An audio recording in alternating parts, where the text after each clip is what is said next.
जय राधा माधव कुंज बिहारी। जय राधा माधव कुंज बिहारी। गोपी जन वल्लभ गिरिवरधारी। गोपी जन वल्लभ गिरिवरधारी।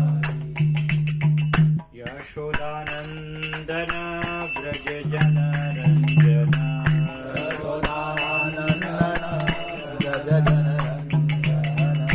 यमुना तीर वनचारी। यमुना तीर वनचारी।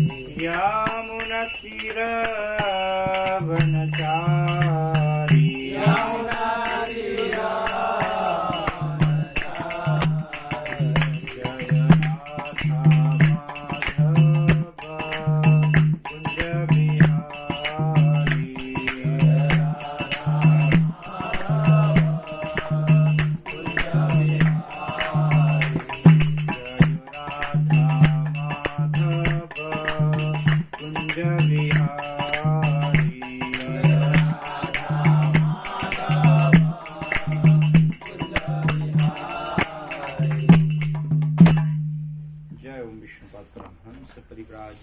अष्टोत्तर शत श्री श्रीमद अभयचरणारविंद भक्ति वेदांत स्वामी श्री प्रभुपाद की जय। जय ओम विष्णुपाद परमहंस परिव्राजकाचार्य अष्टोत्तर शत श्री श्रीमद भक्ति सिद्धांत सरस्वती गोस्वामी श्री प्रभुपाद की जय।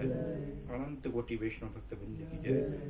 श्री गुरु गोस्वामी प्रभुपाद की जय। श्री उपदेशामृत की जय। निताय गौर प्रेमानंदे हरि हरि गोविंद।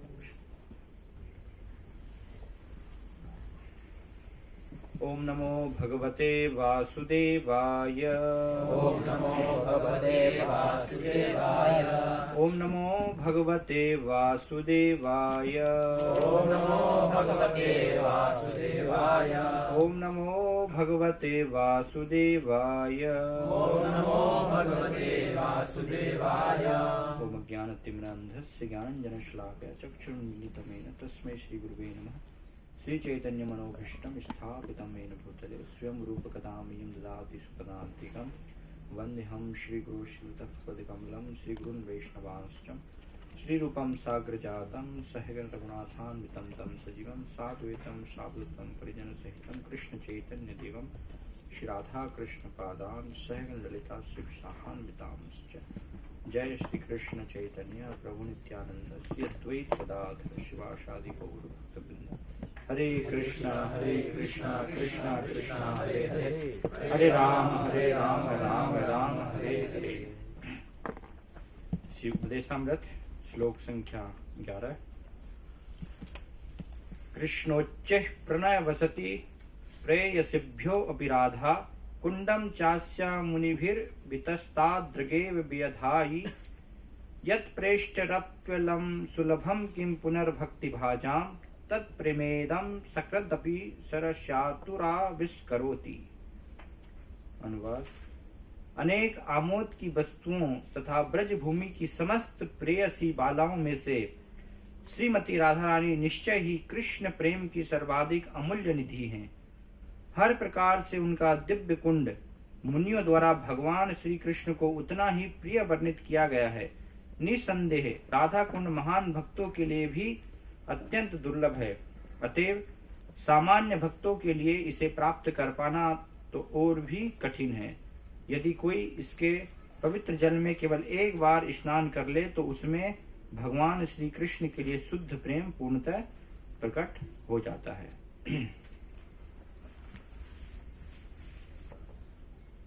तो रूप गोस्वामी इसके पूर्व के श्लोकों में उन्होंने 10वें श्लोक में मुख्यतः श्री राधा रानी की महिमा का वर्णन किया कि किस प्रकार से सभी गोपियों में भगवान को राधा रानी बहुत ही प्रिय हैं।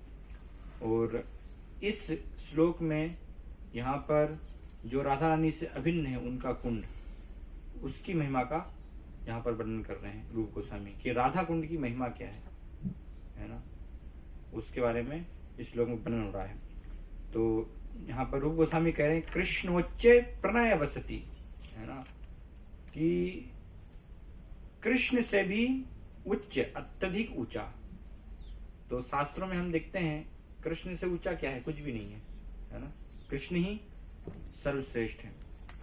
उपनिषदों में वर्णन किया गया है, न तस्य कार्यम कर्णम च विद्यते न तस्य समश्चाभि अधिकश्च दृश्यते परास्य शक्ति विविधेव सूर्यते स्वाभाविकी ज्ञान बल क्रिया च। कि भगवान को इस जगत में कुछ भी कार्य नहीं करना पड़ता। न तस्य कार्यम कर्णम च विद्यते, उनके लिए कुछ भी करनी ही नहीं है, क्योंकि भगवान की जो शक्तियां हैं, शक्तियों के माध्यम से केवल उनकी इच्छा मात्र से सारे कार्य पूरे होते, सारे कार्य संपन्न हो जाते हैं। परास शक्ति विविधे सूर्यते, भगवान की जो है अनेक अनेक शक्तियां हैं उनके सभी कार्यों को संपन्न करने के लिए, और भगवान के कोई समान भी नहीं है। न तत् समश्चा भी अधिकश्च दृश्यते, ना उनके समान है ना उनसे कोई श्रेष्ठ है। भगवान भगवद्गीता में भी वर्णन करते हैं, है ना, कि मुझसे श्रेष्ठ कुछ भी नहीं है। क्या बताते हैं भगवान भगवद्गीता में? मत्तः परतरम नान्यत् किंचिदस्ति धनंजय मयि सर्वप्रथम सूत्रे मणिगणा इव। कि जिस प्रकार से एक जो धागे में ना सारे मोती ऐसे संजोए हुए होते हैं, पिरोए हुए होते हैं, तो इसी प्रकार से क्या है, ये जगत मुझ में ही समाया हुआ है। तो इसलिए मुझसे ऊपर और मेरे समान कुछ भी नहीं है, भगवान इस प्रकार समझाते हैं। तो भगवान की ये स्थिति है ना। कृष्ण जो है वो सर्वश्रेष्ठ है, उनसे श्रेष्ठ कुछ भी नहीं हो सकता है। लेकिन यहाँ पर क्या बताया कि उनसे भी कुछ जो है श्रेष्ठ है, कृष्ण उच्च है ना। कृष्ण से भी कुछ है जो श्रेष्ठ है। तो क्या श्रेष्ठ है? प्रणय यहाँ पर वर्णन वाला है श्लोक में। प्रणय अर्थात क्या होता है? प्रणय कहते हैं प्रेम की पराकाष्ठा को, है ना। जब प्रेम और अत्यधिक गहरा हो जाता है और अत्यधिक गाढ़ा हो जाता है ना। जैसे दूध को आप गाढ़ा करें तो क्या है, उसका रबड़ी बन जाएगी ना, तो टेस्ट और बढ़ जाएगा, है ना। रबड़ी का टेस्ट और बढ़ जाता है ना जब वो पूरा कंडेंस हो जाती है।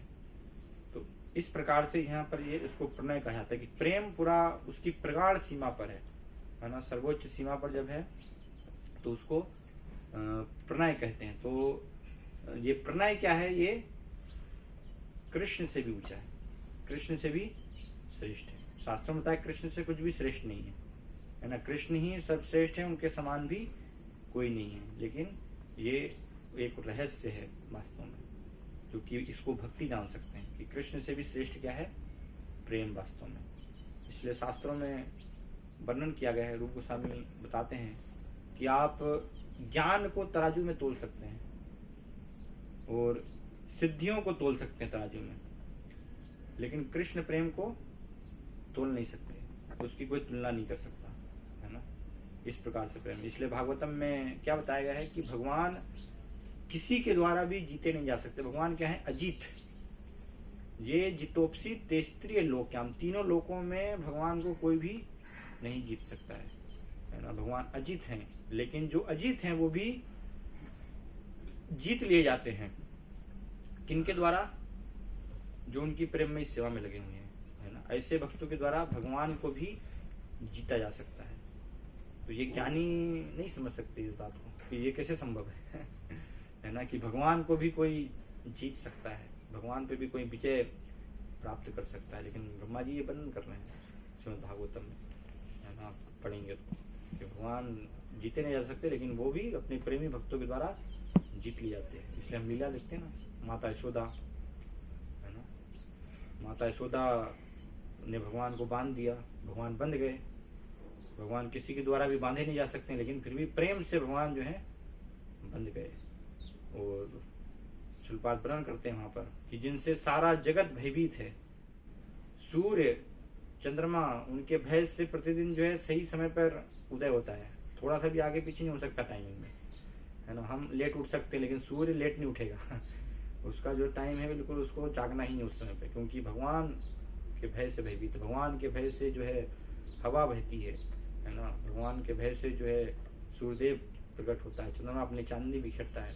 तो इस प्रकार से होता है, लेकिन भगवान वहां पर प्रेम से जो है भयभीत है। तो सब देवता देख करके आश्चर्यचकित हो जाते हैं उनको एक संशय उत्पन्न हो जाता है ना। इसलिए होता मुह्यंति यत सूर्य, कि जो बड़े बड़े महामुनि भी हैं वो भी भगवान को समझ नहीं पाते, है ना। इसलिए ऐसे श्रेष्ठ भगवान जिनकी कि ये सब उनकी पूजा करते रहते चरण कमलों की। भागवतम में बताया गया यम ब्रह्मा वरुणेन्द्र रुद्र मरुता स्तुन्वन्ति दिव्य स्तवे वेदे संगपाद क्रमोपनिषदे गायन्ति यम सामगा धानावस्थित मनसा पश्यन्ति यम योगिनो यस्यांतम विदुसुरासुरगुणा देवाय तस्मै नमः। कि यम ब्रह्मा है ना, ब्रह्मा रुद्र वरुणेन्द्र वरुण इंद्र मरुदगण, ये सब भगवान के चरण कमलों की उपासना कर रहे हैं। और साक्षात वेद है ना, वेद उनके जो है सब सांग पद क्रम उपनिषद उनके साथ पूरी भगवान की स्तुति कर रहे हैं। ध्यानी जन है ना, ध्यान में ध्यानावस्थित न मनसा पश्यन्ति यम योगी, योगी जन पूरा निरंतर भगवान के चरण कमलों का अपने हृदय में ध्यान करते रहते हैं, है ना। लेकिन फिर भी ऐसे भगवान को जो है समझना बहुत कठिन है, उनकी महानता को जान पाना। तो इस प्रकार से भगवान की महानता वर्णित की गई कि भगवान सर्वश्रेष्ठ हैं। लेकिन यहाँ पर क्या बताया जा रहा है कि उनसे भी कुछ श्रेष्ठ है, वो क्या है? प्रेम। वास्तव में प्रेम भगवान से भी श्रेष्ठ है, इसलिए भगवान प्रेम के बस में जाते हैं, है ना। भगवान प्रेम से जीत लिए जाते हैं। अगर कोई भगवान को जीत सकता है, कोई उनको हरा सकता है, तो वो एकमात्र केवल क्या है? प्रेम है। और कितने हम उदाहरण इसके शास्त्रों में देखते हैं, अनेक उदाहरण, जिससे कि प्रेम के बस होकर भगवान ऐसे भक्तों की जो है छोटी से छोटी सेवा भी करने के लिए तैयार होते हैं। इसलिए भागवत में भगवान क्या कहते हैं कि मैं जो गोपियां हैं उनका ऋण कभी भी नहीं उतार सकता हूँ, है ना। उनके प्रेम का ऋण ब्रह्मा की आयु के जीवन काल में भी मैं नहीं उतार सकता हूँ। तो ब्रह्मा की आयु कितनी है? एक दिन उनका 12 घंटे केवल 1000 चतुर्युग होते हैं, फिर 12 घंटे की रात्रि, है ना, वो 1000 चतुर्युग की। और ऐसे 100 वर्ष तक ब्रह्मा जीवन जीते हैं। तो हम गिनती कर ही नहीं सकते, है ना। आधुनिक समय वो गिनती करना मुश्किल है कि ब्रह्मा की आयु कितनी होगी, है ना। कहीं कहीं अरबों अरबों अरबों, बस उसकी मुश्किल है गणना करना। तो इतने समय भी भगवान बताते हैं कि मैं अगर गोपियों की सेवा करूँ तो वो ऋण नहीं चुका पाऊंगा, है ना, क्योंकि प्रेम उनका इस प्रकार है। तो इसलिए यहाँ पर बताया कि ये प्रेम प्रणय जो है, प्रेम क्या है? वो सर्वोच्च है, तो उच्च है। लेकिन ये किसमें बसता है? प्रणय बसती, है ना।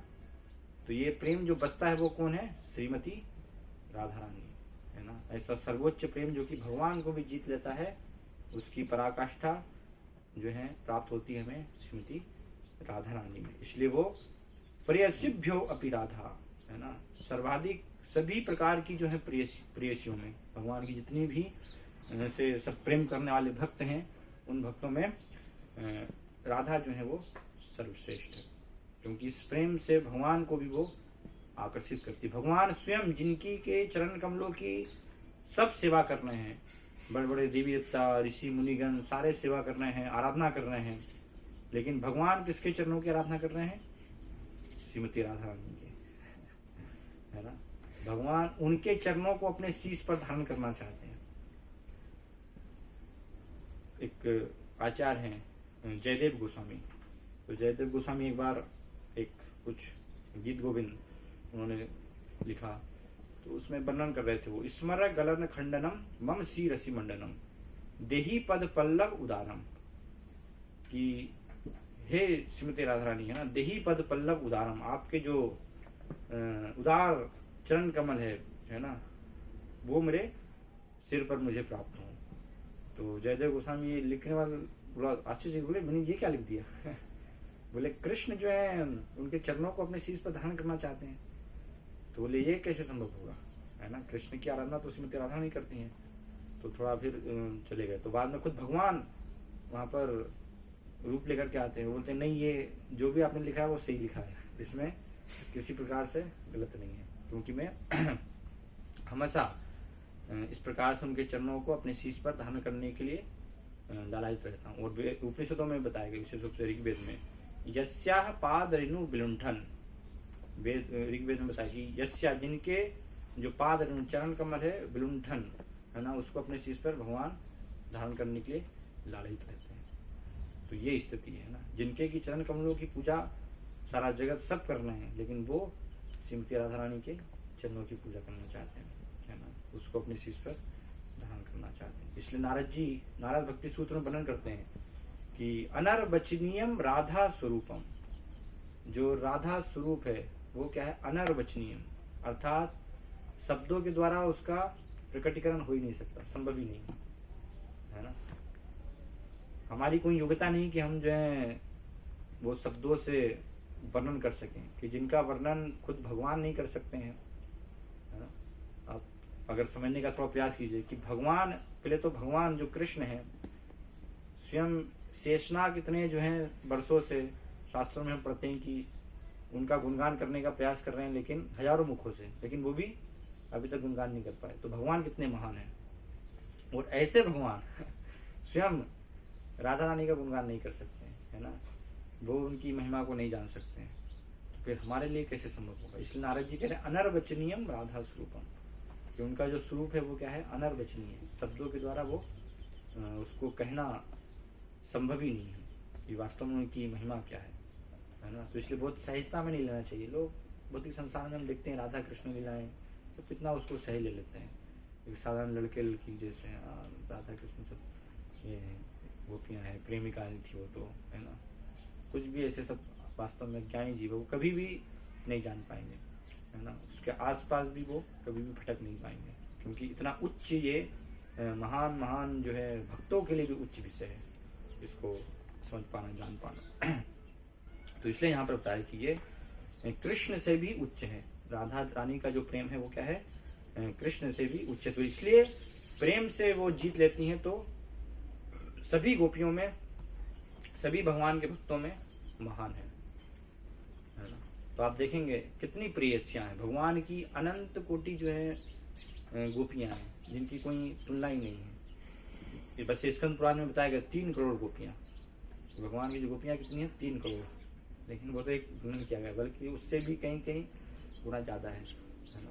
और उनका विभाजन किया गया है कि जो अलग अलग प्रकार की प्रेयसियां हैं तो किस प्रकार से है वो, है ना। तो सामने तो उनके अलग प्रकार बताए गए हैं। जैसे कुछ जो भगवान की प्रेमिकाओं में जो गोपियां होती तो वो नित्य सिद्ध गोपियां होती है ना। ये पहला प्रकार नित्य सिद्ध गोपियां, जो कि हमेशा से नित्य सिद्ध हैं, है ना। कभी इस भौतिक जगत में जैसे नित्य सिद्ध भक्त होते हैं ना, नित्य मुक्त भक्त, तो इसी प्रकार से भगवान की नित्य सिद्ध गोपियां होती हैं। फिर दूसरा प्रकार होता है साधन सिद्ध गोपियां, जो साधना के द्वारा सिद्ध बनती हैं। जैसे हम साधना कर रहे हैं, यहाँ पर भक्ति कर रहे हैं, तो भक्ति से हम सिद्ध होते हैं। तो ऐसे सिद्ध होकर के कोई दुर्लभ जीव उसको अगर राधा रानी गोपियों की कृपा प्राप्त हो तो फिर वो गोपी का वेश उसको धारण हो सकता है। इस प्रकार से उस लीला में वो प्रवेश पा सकता है। तो इसे साधन सिद्ध गोपियां, है ना। फिर तीसरा होता है देवियां।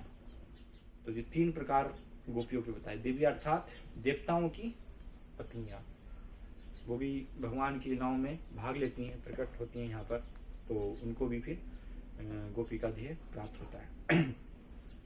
तो इन 3 प्रकारों में भी फिर इसके अंदर अलग अलग प्रकार हैं भगवान की प्रेयसियों में, है ना। जैसे नित्य सिद्ध जो गोपियां, तो नित्य सिद्ध गोपियों के 5 प्रकार बताए गए नित्य सिद्ध गोपियों के। तो इसमें पहला प्रकार क्या, पहला जो है वो सखियां, है ना, उनको कहा गया सखियां। जैसे द्रौपदी है ना, वृंदा देवी है, धनिष्ठा है, तो ऐसे सब उदाहरण आते हैं। तो ये सब क्या है, भगवान की सखियां के अंतर्गत ये आती हैं, है ना। ऐसे सबको सामान्य भाषा में हम गोपियां कहते हैं, लेकिन गोपियों में अलग अलग उनके प्रकार है। सखियां, दूसरा जो है नित्य सखी होती है, ये नित्य मुक्त नित्य सिद्ध गोपियों में, है ना। नित्य सिद्ध गोपियों के अंतर्गत सखियां, और फिर नित्य सखी। नित्य सखियां में कौन है, जो सभी मंजरियां हैं, है ना। रूप गोस्वामी, सनातन गोस्वामी, रघुनाथ दास गोस्वामी, छठ गोस्वामी, है ना, ये सारे जो है मंजरी, ये सब क्या है, नित्य सिद्ध गोपियां हैं। तो भगवान चूंकि अनंत है ना, और भगवान अनंत शक्तिमान है, तो इसलिए अनंत प्रकार से भगवान अपनी लीलाओं का विस्तार करते हैं। इसलिए ऐसा कभी हमने नहीं सोचना चाहिए कि यहाँ पर जैसे हम देखते हैं कि सब ये रूप गोस्वामी सनातन गोस्वामी उपस्थित हुए, तो ऐसा नहीं कि वो भगवान के धाम में आध्यात्मिक जगत में नहीं है ना। भगवान की शक्ति से जैसे भगवान अपना विस्तार अनंत रूपों में करते हैं, तो ऐसे ही भगवान के ये नित्य मुक्त जो सब भक्त होते हैं वो भी भगवान की लीलाओं में सहायता करने के लिए अपना अनेक अनेक रूपों में विस्तार करते हैं, है ना। तो एक साथ वो हर भगवान की लीला में उपस्थित होते हैं। जब इस भौतिक जगत में लीला यहाँ पर चल रही है तो यहाँ पर ये प्रचार करने के लिए आते हैं।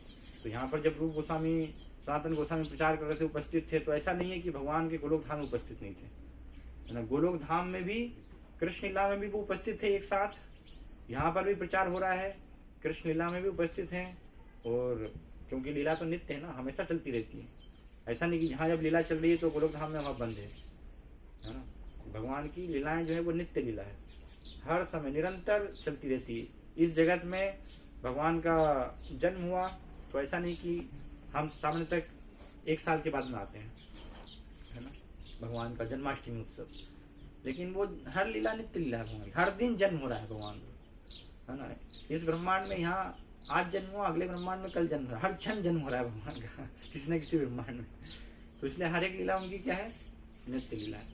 तो ऐसा नहीं है कि जब यहाँ पर उपस्थित हैं तो दूसरी जगह भक्त उपस्थित नहीं है ना। भक्त भी अपना विस्तार करते हैं। तो एक साथ कृष्ण लीला में भी ये सब गोस्वामीगण उपस्थित हैं, साथ में चैतन्य महाप्रभु की लीला में भी उपस्थित हैं, है ना। क्योंकि कृष्ण गोलोक का ही एक भाग क्या है, बाहरी जो भाग है उसको श्वेत द्वीप कहा गया है, जिसमें कि चैतन्य महाप्रभु की लीलाएं चलती है। तो उसमें वहां पर साथ में कृष्ण लीला भी चल रही है, चैतन्य महाप्रभु की संकीर्तन लीला भी चल रही है। तो सारे गोस्वामीगण संकीर्तन लीला में भी उपस्थित हैं, है ना। ऐसा नहीं कि एक ही स्थान पर, ऐसे जितने भी हम भक्त हैं सब देखते हैं, नारद जी हैं, है ना, तो सब जगह उपस्थित। नारद जी भौतिक जगत में भी हैं, ब्रह्मा जी के लोक में भी हैं, स्वर्गलोक में भी देवताओं के साथ बात कर रहे हैं, सब जगह है। और इस ब्रह्मांड अलग दूसरे ब्रह्मांड में भी हैं, क्योंकि एक ही ब्रह्मांड नहीं है ना। भगवान के निश्वास से कितने निकलते ही, यस्य कनिष्ठ काल मथावलंब जीवन तिलोम विजा जगदंड नाथा, है ना। अनेक अनेक ब्रह्मांडों की उत्पत्ति होती रहती है। भगवान श्वास छोड़ते हैं, अनंत कोटि ब्रह्मांड निकलते हैं, भगवान श्वास वापस देते हैं, सारे ब्रह्मांड उनमें वापस समाहित हो जाते हैं, है ना। तो इस प्रकार की भक्तों की भगवान की लीला, भगवान की जो है शक्ति से सब कुछ संभव है, क्योंकि भगवान में क्या है, अचिंत्य शक्ति है ना। अचिंत्य शक्ति से भगवान सब कुछ कर सकते हैं। प्रभात बताते हैं इस भौतिक जगत में जो योगी गण है वो केवल अपना विस्तार कर सकते हैं 8 प्रकार में, 8 या 9 बताया जाता है शास्त्रों में ना, 9 देह में अपना विस्तार कर सकते हैं। लेकिन अंतर क्या है कि जैसा एक जो मूल व्यक्ति होता है ना, वो अगर हाथ ऊंचा करेगा तो सारे जो है 8 भी हाथ खड़ा करेंगे, है ना, एक जैसे ही कार्य करेंगे। लेकिन भगवान उनके जो नित्य सिद्ध ऐसे नित्य मुक्त भक्त हैं वो अलग अलग प्रकार से कार्य कर सकते हैं भगवान की शक्ति से, है ना। इस जगत में यहाँ पर प्रचार कर रहे हैं, भगवान के धाम में अलग लीला में शामिल हैं, और अलग एक ब्रह्मांड में वहाँ पर दूसरी लीला में शामिल हैं। तो अलग अलग प्रकार से जितने वो चाहें विस्तार करके फिर कार्य कर सकते हैं। दूसरे ब्रह्मांड में ऐसा ही इस्कॉन वगैरह सब होगा। यस, भक्तगण सामने बताते हैं, क्योंकि देखिए प्रपाद जो है भगवान के विशेष दूत हैं। तो गुरु महाराज अपनी एक पुस्तक लिखते हैं प्रपाद के बारे में, उसमें जो है उनको ऐसे ऑफरिंग्स है ना, तो उसमें गुरु महाराज लिखते हैं कि आप यहाँ पर हैं प्रपाद, है ना, जिस भी ब्रह्मांड में आप, मैं आपके साथ वहाँ पर जो है आना चाहता हूँ और आपकी जो है इस मिशन में आपकी सेवा में संलग्न होना चाहता हूँ, है ना। तो ऐसा नहीं कि प्रपात अब आए तो इसके बाद जो है भगवान के धाम वो वापस चले गए, नहीं। ऐसे सब भक्त इस जगत में आते हैं, जीवों का कल्याण करते हैं, फिर दूसरे ब्रह्मांड में उनका प्रचार कर चालू हो जाता है ना। तो इस प्रकार से एक के बाद दूसरा तीसरे ऐसे सब प्रचार, जैसे नारद जी हैं वो भ्रमण करते रहते हैं, है ना, सब जीवों का कल्याण करते रहते हैं। तो अलग अलग ब्रह्मांड में भी हो सकता है प्रपात, अभी हमें पता नहीं है, लेकिन ये हम इस प्रकार समझ सकते हैं कि दूसरे कहीं ब्रह्मांड में प्रपात जी अभी प्रचार कर रहे होंगे वहाँ पर, है ना। तो उनके साथ उनके जो पार्षद हैं वो भी सब पार्षद भी उनके साथ में जाएंगे, वहाँ पर प्रचार करेंगे। तो इस प्रकार से है संभावना। तो अलग जगह में भी प्रपात ने कृष्ण मत आंदोलन चालू किया होगा कहीं। तो हम इस जीवन में शुद्ध भक्ति करेंगे तो बाद में हमें उनके चरण कमलों की प्राप्ति हो सकती है वहाँ पर।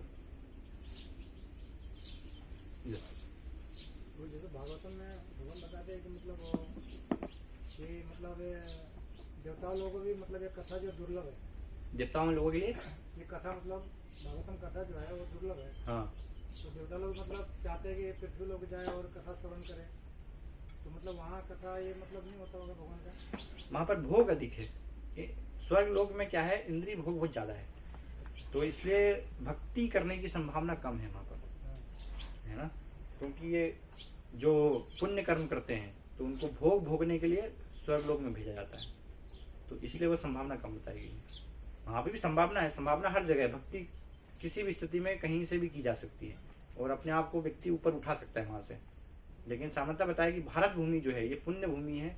यहाँ पर भगवान अलग अलग अवतार लेते हैं, लीलाएं करते हैं, है ना। यहाँ पर भक्त आते हैं, तो इसलिए यहाँ पर संभावना अधिक है कि हम अपनी भक्ति को जागृत कर सकते हैं। बाकी लोगों में वो संभावना नहीं है उस प्रकार से। तो जैसे मान लीजिए देवता लोग लड़ाई करते कि मतलब एक भारत भूमि में जन्म मिले हाँ और भगवान की भक्ति करके मतलब हमारा उद्धार हो, तो मतलब वहाँ भक्ति करने के लिए लायक नहीं होंगे वो लोग कहाँ पर? स्वर्ग लोग नहीं, वही तो मैंने बताया ना कि वहाँ पर भोग योनियां है ना, वहाँ पर सब भोग में इतने लिप्त हैं कि वो करना मुश्किल है, कठिन है। सामान्य रूप से देवता सब भक्त हैं भगवान के, लेकिन मिश्रित भक्त है ना, इसलिए उनको क्या कहा गया, मिश्रित भक्त। अर्थात उनके अंदर भोग की भी इच्छा है और साथ में भगवान को भी यहाँ स्वीकार करते हैं, है ना। भगवान में भी आस्था है, तो इसलिए वो मिश्रित भक्त है, शुद्ध भक्त नहीं है देवता, मिश्रित भक्त हैं। तो वहाँ पर कठिन है ना, क्योंकि अप्सराएं हैं सब। ऐसे वातावरण में कैसे आपका भौतिक जगत में यहाँ पर आप नंदन कानन वन हो, है ना, यहाँ पर हो जाए उपस्थित, और हम नंदन कानन वन में रह रहे हैं, कितने सारे भोग हैं, बढ़िया अच्छे अच्छे स्वादिष्ट व्यंजन हैं और अप्सराएं खड़ी हैं, है ना। तो उन अप्सराओं की तो बात जो छोड़ दें, भौतिक जगत की जो अप्सराएं हैं सब बॉलीवुड की हीरोइन, वही आ जाए तो हम विचलित हो जाएंगे उनको देख कर ही। तो उनकी तुलना में तो मेनका तो फिर कितनी सुंदर है वो तो, है ना।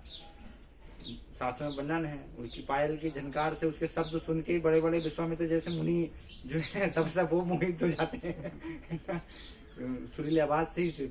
तो उनकी स्थिति बहुत उच्च, क्योंकि भगवान से प्रकट हुई है ना। स्वयं जब इंद्र वो परीक्षा करते हैं नर नारायण ऋषि की, तो नारायण ऋषि अपनी जंघाओं से ये सब उर्वशी है, रंबा है, इनको सब प्रकट करते हैं।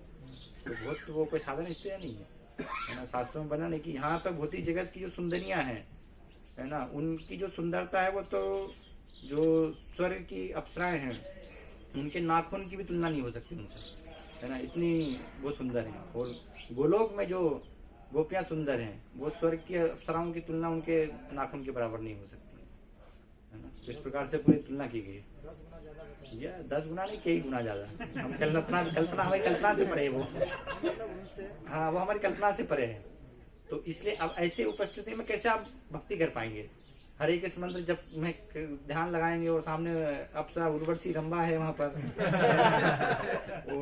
और आपको मन लगेगा अरे मैं नहीं करूंगा तो दूसरे देवता हैं वो भोग कर लेंगे। तो वहां पर भी लड़ाई युद्ध होती है, ऐसा नहीं है कि वहां पर युद्ध नहीं है, वहां पर भी लड़ते हैं कि रंबा किसके पास रहेगी, है ना। जैसे यहाँ भौतिक जगत में एक के लिए लड़ते हैं ना, दो आपस में प्रेमी, तो वहां पर भी ऐसा सब गुरु महाराज एक हिंदी प्रवचन बता रहे थे। ऐसा नहीं कि वहां पर ये सब चीजें नहीं है, तो सब आसक्त है ना वहां पर, भोग से कितना आसक्त है। इंद्र जो है पारिजात वृक्ष से आसक्त था, इसलिए जब भगवान सत्यभामा के लेकर के आ रहे थे पारिजात वृक्ष, तो उसने युद्ध किया, दिया नहीं पारिजात वृक्ष। तो इसलिए बहुत कठिन बताया गया समझ। वो कठिन तो यहाँ भी है ना। नहीं, यहाँ पर सरल है ना, यहाँ पर भोग उतना इस प्रकार से नहीं है। अवसर है, भक्तों का संग है, ये सब है ना, साधुओं का संग है। हमें यहाँ पर तो हम भक्ति कर सकते हैं, इंद्रियों को कंट्रोल कर सकते हैं, है ना। वहाँ पर तो ऐसे वातावरण में कैसे संभव होगा। लेकिन जैसे भी बताए, मान लीजिए एक सुंदरी आ जाए तो यहाँ सबका मन विचलित हो जाएगा, तो फिर भक्ति कहाँ कर पाएंगे, फिर तो इंद्रिया भोग में आदमी लग जाएगा। हाँ तो तो जैसे जो पोजीशन यहाँ है वो पोजीशन वहाँ भी है। नहीं, वहाँ ज्यादा है, इसलिए हमने यहाँ पर क्या हम दूर रखने का प्रयास कर रहे हैं ना अपने आप को। हम जानबूझ करके उनके संग में नहीं जा रहे हैं ना, हम अपने आप को दूर रखने का यहाँ पर प्रयास कर रहे हैं। तो इस प्रकार से अभ्यास से धीरे धीरे हमारी इंद्रियां बस में होंगी। लेकिन वहाँ पर तो उपस्थित ही है, तो आप कृष्ण भक्ति तो वहाँ भी होगा, वो है संभावना, लेकिन वो बहुत विशेष जो है बताया गया, है ना। सामान्य रूप से वो संभव नहीं है वहाँ पर। सामान्य रूप से जो विधि बताई, इसलिए मानव जीवन को श्रेष्ठ बताया गया ना, क्योंकि यहाँ पर हम जो है वो अवसर को प्राप्त कर सकते हैं इस मनुष्य जीवन में। तो इसलिए देवता भी प्रार्थना करते हैं कि हमें मनुष्य जीवन का अवसर मिले। क्यों प्रार्थना करते हैं? इसलिए प्रार्थना करते हैं भगवान की भक्ति का लाभ लेने के लिए। कहाँ पर? स्वर्गलोक में ना, स्वर्गलोक भौतिक जगत का ही भाग है, तो बताए ना, इसलिए ब्रह्मा के लोग तक सारे लोग जो हैं वो सब समाप्त होने वाले हैं। तो उसमें क्या आयु अधिक है, तो इसलिए समझते कई बार कहते हैं कि हम अमर हो गए। देवता अमर नहीं है, उनकी आयु जो है 10,000 वर्ष है। स्वर्गलोक में 10,000 वर्ष आयु होती है। तो वहां पर 10,000 वर्ष मतलब कि जहाँ पर हमारा एक दिन जब व्यतीत होगा 6 महीने, जहाँ पर जब 6 महीने हमारे व्यतीत होंगे तो देवताओं का वो एक दिन होगा, अर्थात 12 घंटे। जैसे यहाँ पर 1000 चतुर्युग जब होते हैं तो फिर ब्रह्मा जी का 12 घंटे होते हैं। लेकिन सबकी आयु 100 वर्ष है, हमारी आयु भी 100 वर्ष है, देवताओं की भी 100 वर्ष है और ब्रह्मा जी की भी 100 वर्ष है। लेकिन वो समय अवधि अलग अलग है, तो एक दिन उनको भी मरना है उसके बाद। इसलिए पद है वो, इंद्र जो हैं, चंद्र हैं, ये सारे पद हैं। अलग अलग व्यक्ति जो उसके योग्य होते हैं तो वो फिर ऐसे उस पर आते रहते हैं समय के अनुसार। मतलब कई एक लेक्चर में बताया गया है कि जो उच्चतर लोक है वहाँ का जीवन थोड़ा उच्च है और निम्नतर लोक है वहाँ मतलब कठिनाई ज्यादा है, दुख ज्यादा है। तो ये जो मध्य हमारा पृथ्वी लोक है वहाँ बैलेंस है, यहाँ ना दुख ज्यादा है ना सुख ज्यादा है। यस, और उसके कंपेयर में यहाँ की जीवन अवधि क्षणिक है। तो वहाँ से फ्लाइट 10,000 साल बच जाएगी, यहाँ से तो मतलब उसकी कंपेयर में तुरंत फ्लाइट निकलती है ना। हाँ, इसलिए ये ऐसा एक लेक्चर में यस, अलग अलग इस प्रकार से उसकी कंपेयर में प्रकार है। सही है। लेक्चर में हाँ। मतलब भगवान की भक्ति जितना कितना से करेंगे उतना मतलब तो नित्य सिद्ध गोपियों के बारे में हम चर्चा कर रहे थे। तो कितने प्रकार देखे थे हमने नित्य सिद्ध गोपियों के? 2 प्रकार है ना, सखियां और नित्य सखियां। तो नित्य सखियां में क्या है, जो मंजरियां हैं सभी, है ना। फिर उसके बाद जो है प्राण सखी, तीसरा प्रकार होता है प्राण सखी, जिसमें कि मालती है, ऐसे उदाहरण कुछ बताए गए हैं, प्राण सखी के अंतर्गत ही आती है। फिर चौथा प्रिय सखी, है ना। तो प्रिय सखी में लसिका, है ना, ये एक उदाहरण लिख सकते हैं इसे, प्रिय सखी। फिर 5वां है परम पृष्ठा सखी, परम पृष्ठ सखी। तो परम पृष्ठ सखी में कौन है? ललिता, विशाखा, इंदुलेखा, तुंग विद्या, रंग देवी, सुदेवी, चंपकलता, चंद्रावली, जो सभी अष्ट सखियां हैं। तो ये सारी अष्ट सखियां जो हैं परम पृष्ठ सखी में आती हैं। और ये किसका नाम है? लसिका।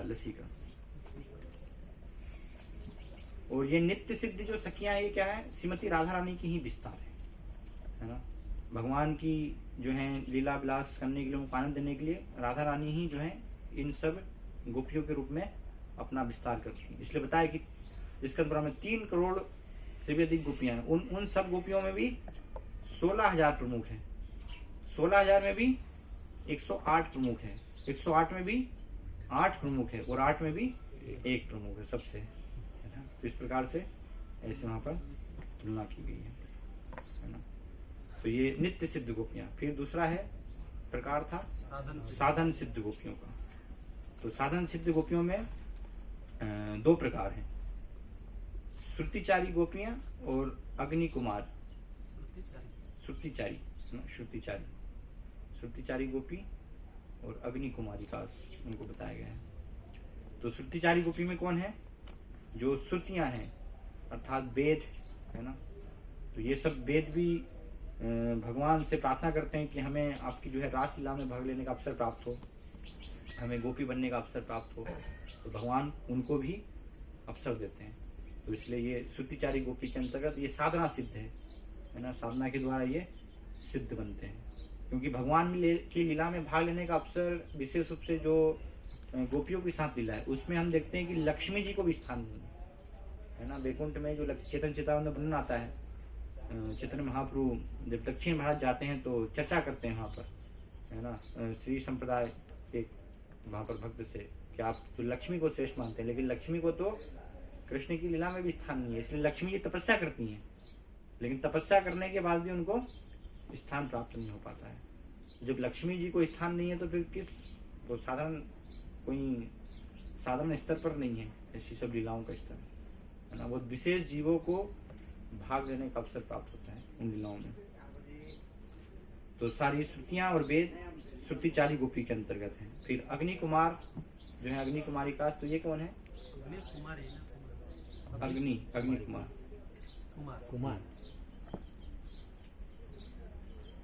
इनमें आते हैं। अग्नि कुमार में ब्रह्मा जी, एक बार क्या है, ब्रह्मा जी जब अपनी पुत्री से आसक्त होते ना, तो उसमें ब्रह्मा जी का वीर स्खलित हो जाता है। तो उनके वीर स्खलित होने से 16,000 जो है ऋषि उत्पन्न होते हैं। तो वो ऋषि जो है उनको अग्नि कुमार कहा गया है। और ये ऋषि क्या करते हैं, फिर बाद में दंड कारण के वन में जाते हैं। तो जो भगवान राम के समय दंड कारण के वन में जो तपस्या कर रहे थे, और बाद में फिर वो गोपियां बनते हैं, तो ये वही ऋषि होते हैं, है ना, दंड कारण के वन में जो तपस्या कर रहे थे। और ये ऋषि ही हम देखते हैं कि कात्यायनी व्रत करते हैं, है ना। भगवान की लीलाओं में कात्यायनी व्रत की पूजा का वर्णन आता है ना, भगवान को प्रसन्न करने के लिए। तो नित्य सिद्ध गोपियों के द्वारा वो कात्यायनी व्रत नहीं किया गया। जो कात्यायनी व्रत की पूजा की गई वो किसके द्वारा? ये इनके द्वारा। इन्होंने जो है कात्यायनी की पूजा की और फिर भगवान को प्राप्त किया, प्रेम को प्राप्त किया। तो अग्नि कुमार साधन सिद्ध गोपियों के अंतर्गत। फिर तीसरा देवियां हैं, है ना। देवियां अर्थात देवताओं की पत्नियां। तो इनमें भी दो प्रकार हैं, एक उच्च लोक की देवियां हैं, दूसरा निम्न लोक की देवियां हैं। तो ये भी जब भगवान अवतरित होते हैं भगवान की लीलाओं में, कुछ कुछ जो देवियां हैं वो उच्च लोकों से आती हैं, स्वर्ग लोक, है ना, अलग लोकों से। वो कुछ नीचे के जो लोग हैं तो उन लोगों से भी भगवान की लीलाओं में ऐसे भाग लेने के लिए आती हैं। तो उनको भी फिर जो उसमें से विशेष ऐसे भाग्यशाली जीव होते हैं, है ना, विशेष देवियां होती है, तो उनको भगवान की लीलाओं में ऐसे गोपी का स्वरूप प्राप्त होता है। तो ये 3 प्रकार गोपियों के बताएं। तो ऐसे मिला करके जो है करोड़ों करोड़ों वास्तव में गोपियां होती हैं। और इनमें सब में श्रेष्ठ है श्रीमती राधा रानी। तो ये राधा रानी की महिमा है। तो इसलिए नित्य सिद्ध में तो जो जीव तत्व नहीं होते वो सब विस्तार है, वो जीव तत्व इसमें आते ही नहीं नित्य वो सिद्ध। सब दूसरे दो इसलिए में वो आते बताए हैं। कि उनका कभी भी पतन नहीं होता है। हाँ। नित्य सिद्ध अर्थात की जो है इस भौतिक जगत में कभी उनका पतन हो ही नहीं, है ना।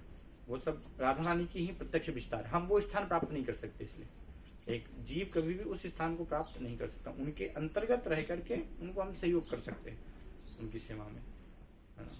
वो उनका स्थान फिक्स है। राधा रानी है, उनके अंडर में जो है 8 सखियां हैं, मंजरियां हैं, वो फिक्स है उनका स्थान, क्योंकि नित्य सिद्ध है वो।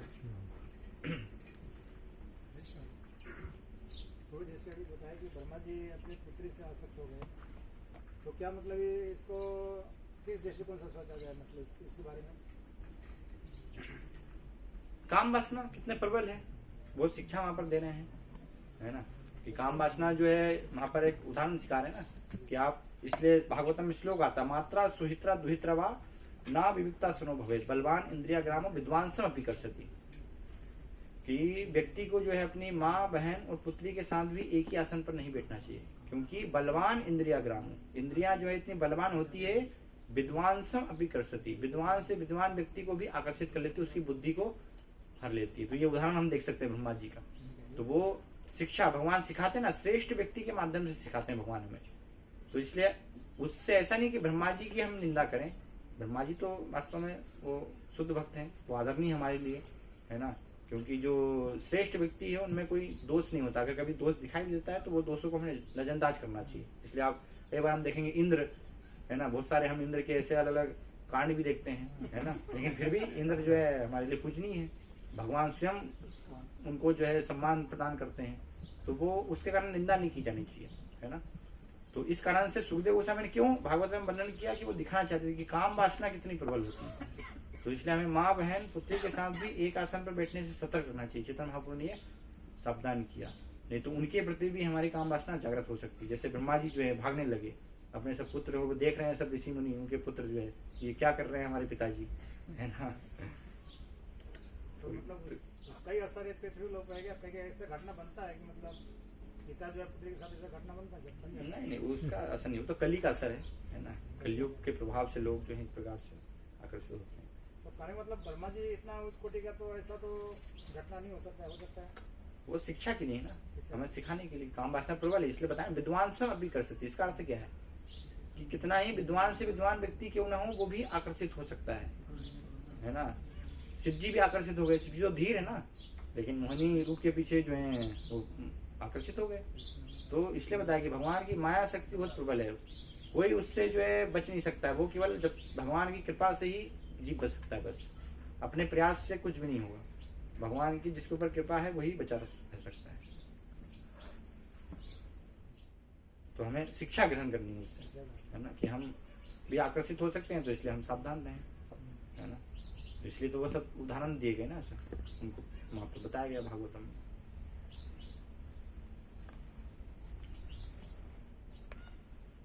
तो इसलिए श्रीमती राधा रानी जो है बहुत ही भगवान को क्या है, प्रिय है।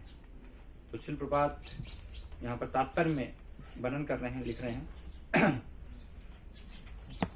राधा कुंड इतना पूज्य क्यों है ना, क्योंकि स्वयं राधा रानी के द्वारा जब प्रकट है तो राधा रानी भगवान को प्रिय है सर्वाधिक, तो इसलिए राधा कुंड भी उनको प्रिय है।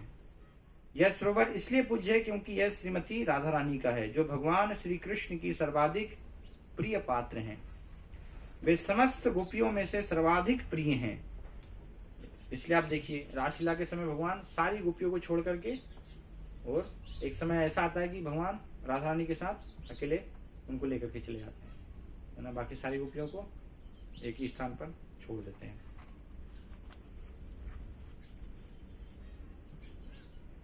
वे समस्त गोपियों में से सर्वाधिक प्रिय हैं। इस प्रकार उनका सरोवर श्री राधा कुंड भी बड़े बड़े मुनियों द्वारा ऐसे सरोवर के रूप में वर्णित किया गया है, जो भगवान श्री कृष्ण को साक्षात राधा के ही समान प्रिय है।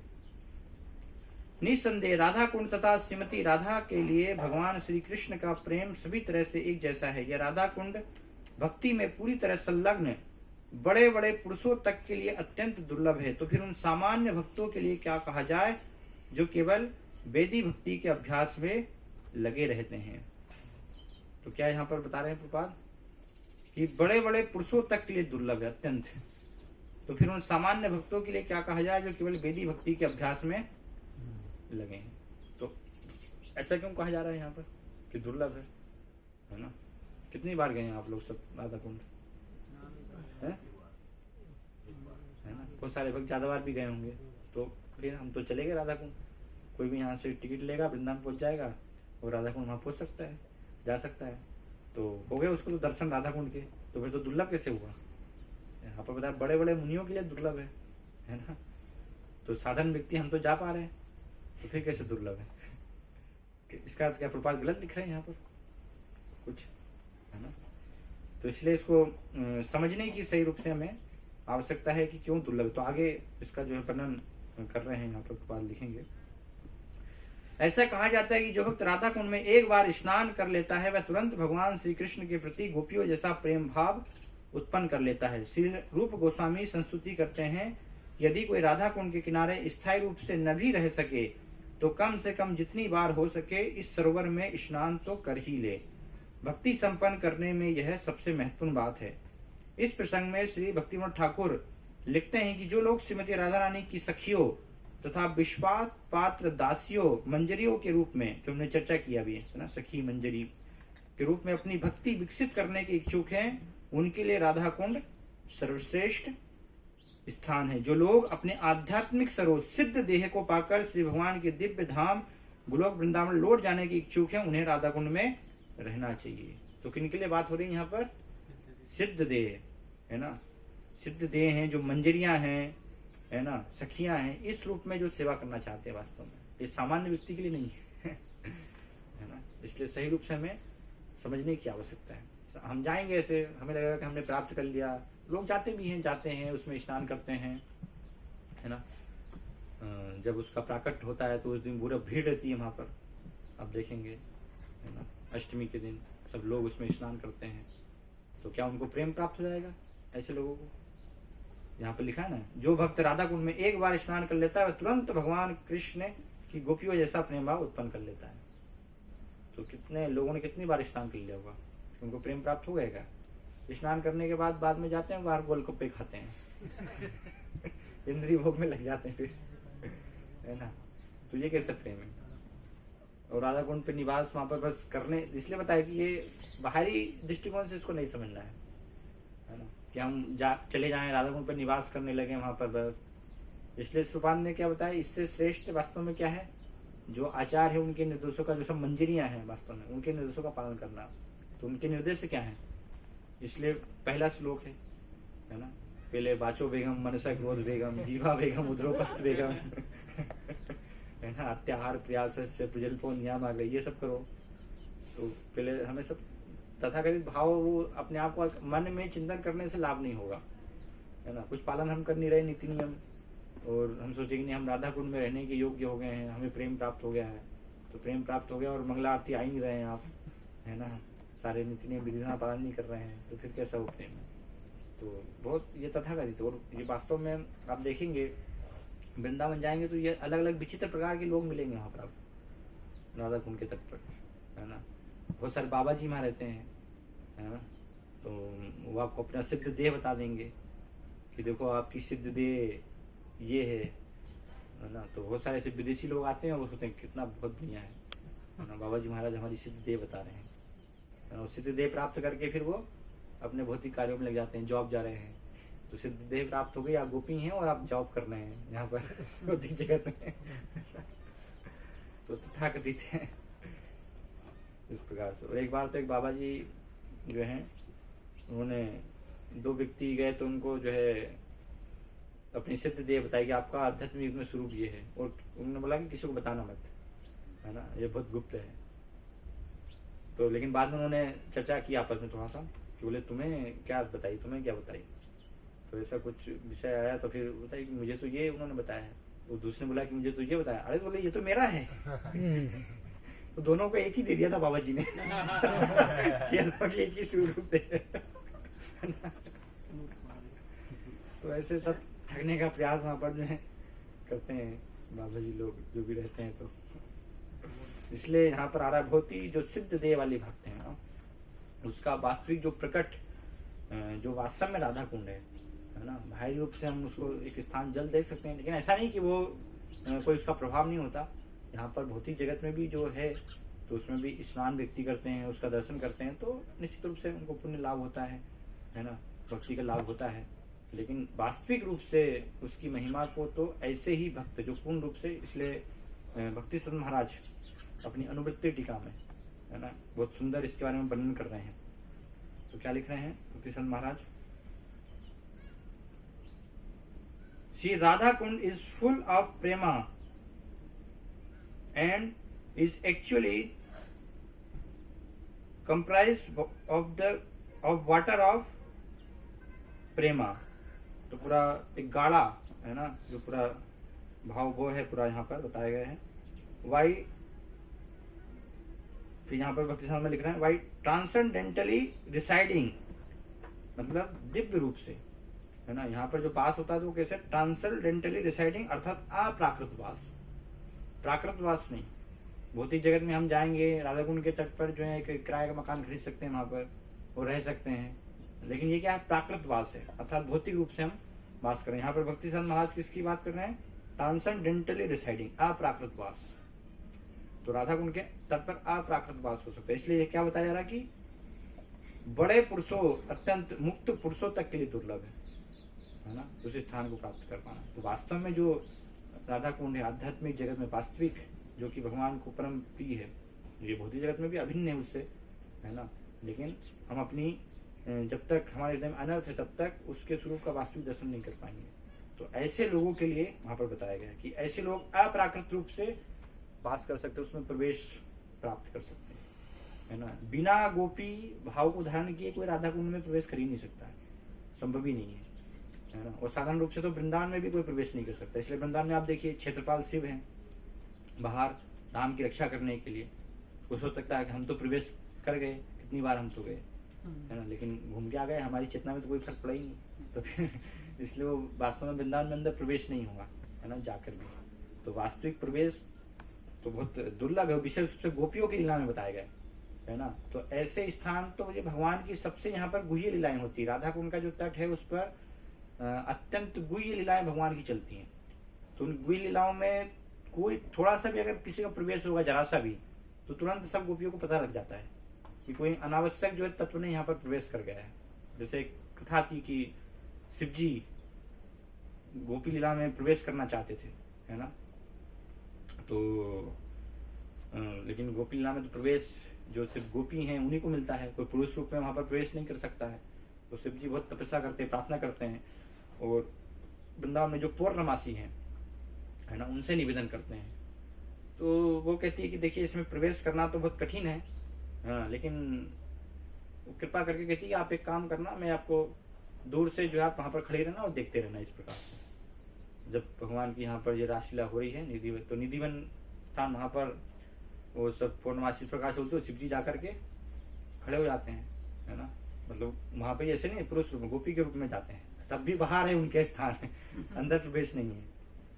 तो बाहर भी खड़े हैं तो भी पता चल जाता है कि कोई ना कोई यहाँ पर प्रवेश कर गया है ना, कोई अनावश्यक तत्व का प्रवेश हो गया है। तो तुरंत फिर वो पहचान जाती हैं, लेकिन फिर भी उनको कृपा वहां पर देती हैं। तो इसलिए उनको बताती है कि आपकी सेवा यही है कि आप यहीं पर रह करके और जो है रक्षा कीजिए, जिससे कि कोई भी दूसरा व्यक्ति इसमें प्रवेश नहीं कर पाए। इसलिए वहां पर शिव जी का स्थान है गोपीश्वर शिव, है ना। आप जाएंगे तो क्या है, बाहरी वृंदावन पूरे धाम की रक्षा करने के लिए शिव जी जो है क्षेत्रपाल शिव के रूप में निवास करते हैं, और फिर अंदर जो आंतरिक भगवान की रासलीला है उसमें गोपीश्वर महादेव, है ना, जिससे कि कोई दूसरा उसमें गोपी जो है प्रवेश नहीं कर पाए। तो इस प्रकार से कठिन है बुद्ध, है ना। नारद जी स्वयं इतने महान भक्त होने के बाद नारद जी जो है कुसुम सरोवर में स्नान करते हैं कुंड में, तब उनको गोपी देह प्राप्त होती है, फिर वो जाकर के कहीं उनको रासलीला में भाग लेने का अवसर प्राप्त होता है। तो कैसे साधारण जीवों के लिए कैसे संभव है, हम सब काम वासना से भरे हुए जीवों, संभव ही नहीं है, प्रवेश ही नहीं हो सकता वहां पर। तो इसलिए बताया अप्राकृतवास on the bank of Shri Radha Kund and white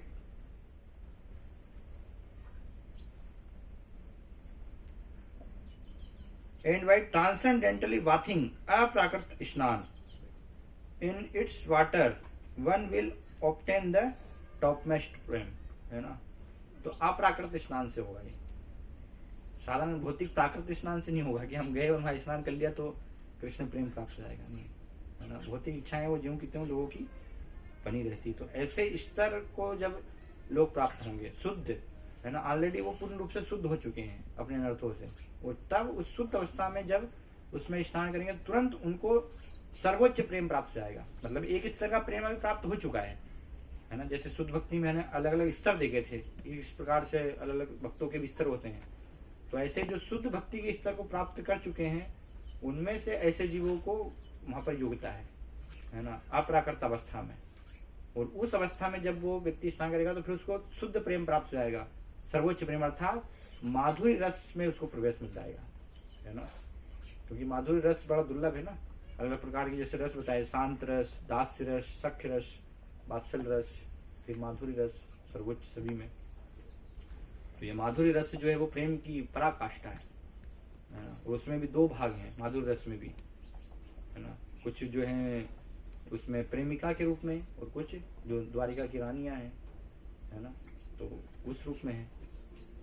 उसमें भी अलग अलग स्तर हैं इस प्रकार से माधुरी रस में भी। तो विशेष रूप से गोपियों के रूप में भाग लेना वो तो सर्वोच्च रस है, इसलिए वो साधारण जीवों के लिए संभव नहीं है।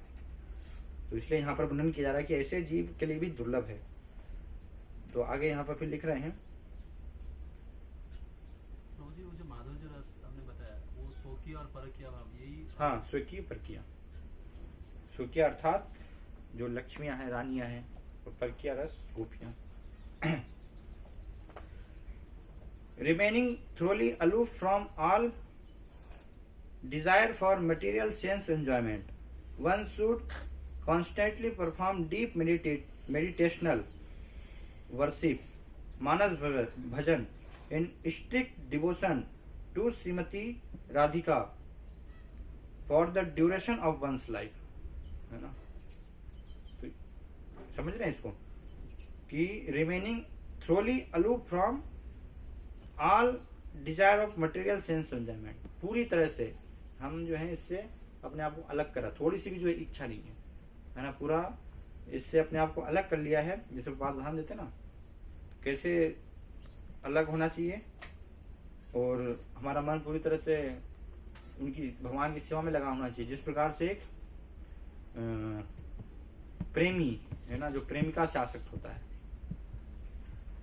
युवती नाम यथा युनो युनाम च यथा युवतो, है ना, कि जिस प्रकार से एक युवक युवती से आसक्त होता है और युवती जो है युवक से आसक्त होती है, तो दिन भर पूरा खाते उठते बैठते है ना, वो एक दूसरे का ही चिंतन करते हैं, हीर रांझा बन जाते हैं, वो लैला मजनू बन जाते हैं है ना, तो पूरा वही ध्यान उनको रहता है ना। वो लोग वो वास्तव में काम होता है, लोग उसको प्रेम बोलते हैं, लेकिन वो कितना उसमें पूरा अंदर उतर जाते हैं ना। लोग अपने हाथ काट लेते हैं, फिर हाथों पे लिख लेते हैं, है ना, दिल पे लिख लेंगे किरण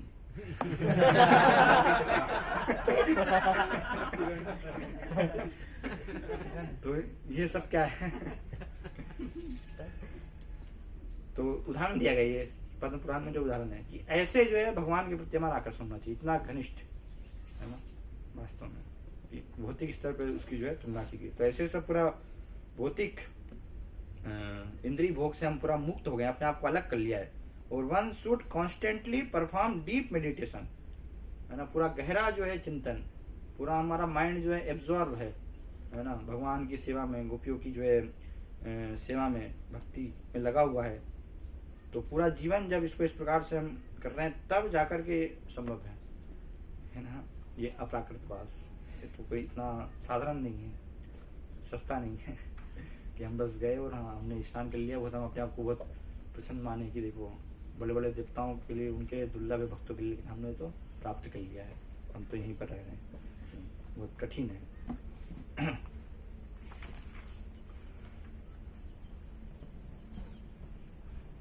तो इसलिए सिद्ध देव वाले भक्तों को वहां पर जो ऑलरेडी शुद्ध हो चुके हैं ऐसे भक्तों को वास करना चाहिए, रहना चाहिए, तो उनका प्रेम और बढ़ेगा, अर्थात वो अपनी एक भक्ति से माधुर्य रस के स्तर तक ऊपर उठ पाएंगे, है ना। साधारण स्तर पर संभव नहीं, साधारण स्तर तो क्या होगा कि हम भोग में लिप्त हो जाएंगे, है ना। और शांत देखते हैं जैसे बाबा जी लोग रहते हैं और बस भोग में लिप्त रहते हैं, वो वहां पर वो कोई उनको लाभ नहीं हो पाता इस प्रकार से।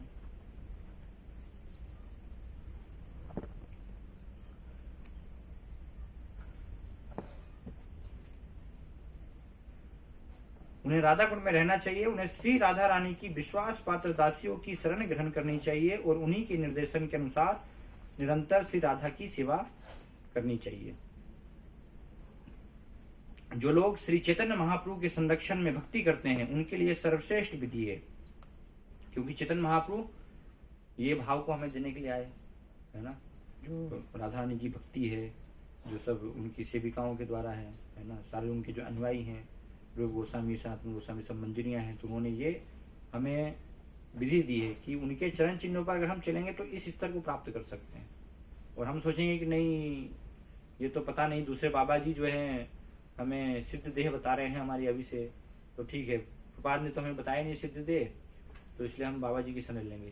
बाबा जी बताइए आप मेरी क्या सिद्ध देह है ना, और उनका अनुसरण कर लग जाएंगे तो फिर हम भक्ति से आउट जाएंगे, बाहर हो जाएंगे हम, है ना। क्योंकि प्रपाद ने जो प्रक्रिया दी है वो हमें इस स्तर पर लाने के लिए पूरी प्रक्रिया जो शास्त्र में विधि दी है, तो इस पर श्रद्धा होनी चाहिए, हमारा विश्वास होना चाहिए, पूर्ण अटूट विश्वास, है ना, कि जो भी दिया है तो निश्चित तौर पर अगर मैं इसको पालन करूंगा तो ये इस अवस्था को मैं प्राप्त कर पाऊंगा, क्योंकि ये स्वयं महान आचार्य जो है कोई साधारण व्यक्ति नहीं है ना। तो इसलिए श्रद्धा इतनी अटूट हमारी श्रद्धा होनी चाहिए, अगर वो नहीं है तो फिर हम भ्रमित हो सकते हैं, कोई भी हमें भ्रमित कर सकता है। महाप्रभु के संरक्षण भक्ति करते हैं उनके लिए सर्वश्रेष्ठ विधि है। इसके संबंध में श्री भक्ति सिद्धांत सरस्वती ठाकुर लिखते हैं कि श्री नारद मुनि तथा सनक जैसे बड़े बड़े मुनि एवं परम भक्त भी राधा कुंड तक आकर एक बार स्नान करने का अवसर प्राप्त नहीं कर पाते तो फिर सामान्य भक्तों के विषय में क्या कहा जाए, है ना। मतलब इसीलिए ये अप्राकृत स्नान है, तो इसलिए नारद मुनि और सनक जैसे बड़े बड़े मुनि एवं भक्तों के लिए भी ये कठिन है ना। यदि कोई महान सौभाग्यवश राधा कुंड तक आने और एक बार भी स्नान करने का अवसर प्राप्त कर लेता है तो वह भगवान श्री कृष्ण के प्रति वैसा ही दिव्य प्रेम विकसित कर सकता है जिस तरह गोपियों ने किया था। तो शुद्ध स्तर पर बात हो रही है, अगर शुद्ध अवस्था में हम करेंगे तो तुरंत हमें फिर माधुर्य रस का प्रेम प्राप्त हो जाएगा, है ना, गोपी भाव, गोपी अनुसरण हम करने लग जाएंगे। यह भी संस्तुति की गई है कि मनुष्य राधा कुंड के तट पर निवास करे और श्री भगवान की प्रेममयी सेवा में तल्लीन रहे। उसे नियमित रूप से वहां स्नान करना चाहिए। तो यहाँ पर ये दिव्य स्नान की बात हो रही है ना, भौतिक रूप से नहीं। तो इसलिए भौतिक रूप से बहुत, जब तक कि हम साधनावस्था में, हमारे लिए बहुत आदरणीय है ये। शिलपाद जब प्रारंभ में अपने शिष्यों को लेकर के आए वृंदावन और राधा कुंड के तट पर उनको लेकर के गए, तो सभी शिष्य जो है स्नान उसमें किया उन्होंने, है ना। और बाद में फिर ऐसे जब आते थे तो उसमें फिर शिष्य मौज मस्ती भी करने लगे, है ना, पानी जो है उछाल रहे हैं, खेल रहे हैं राधा कुंड के। तो प्रपात ने ये सब देखा कि बहुत सहजता से रहे, तो प्रपात ने बोला कि ये कोई भी इसमें स्नान नहीं करेगा, है ना, स्नान जो है बंद। तो बाद में फिर सबने प्रपात का अनुसरण किया, फिर उसको बस जल लेकर के अपने सिर पर धारण करते थे। क्योंकि धाम में कोई भी जो स्थान है, कोई भी कुंड है ना, वो इस प्रकार से हमारे एंजॉयमेंट के लिए नहीं है, परम पवित्र है ना, वो वास्तव में अभिन्न है। हर एक कुंड आप जो देखेंगे तो इसमें जो भी प्रतीक है वो, है ना। तो इसलिए प्रपात ने उसको फिर मना कहा वहां पर। यमुना में प्रभु स्नान तो कर सकते हैं। हाँ, यमुना जी में कर सकते हैं। उसे नियमित रूप से वहां स्नान करना चाहिए और श्री राधा तथा उनकी सहायक गोपियों की शरण ग्रहण करके सारी भौतिक धारणाओं का परित्याग कर देना चाहिए। यदि कोई जीवन भर इसी तरह संलग्न रहता है तो शरीर छोड़ने पर वह श्री राधा की वैसी ही सेवा करने के लिए श्री भगवान के पास लौट जाएगा, जैसा कि उसने अपने जीवन में राधा कुंड के किनारे रहकर सोचा था। निष्कर्ष यह है कि राधा कुंड के किनारे रहना तथा उसमें नित्य उसमें स्नान करना भक्ति की सर्वोच्च सिद्धि है। श्री नारद मुनि जैसे महान ऋषियों तथा भक्तों के लिए भी इस पद को प्राप्त कर पाना कठिन है।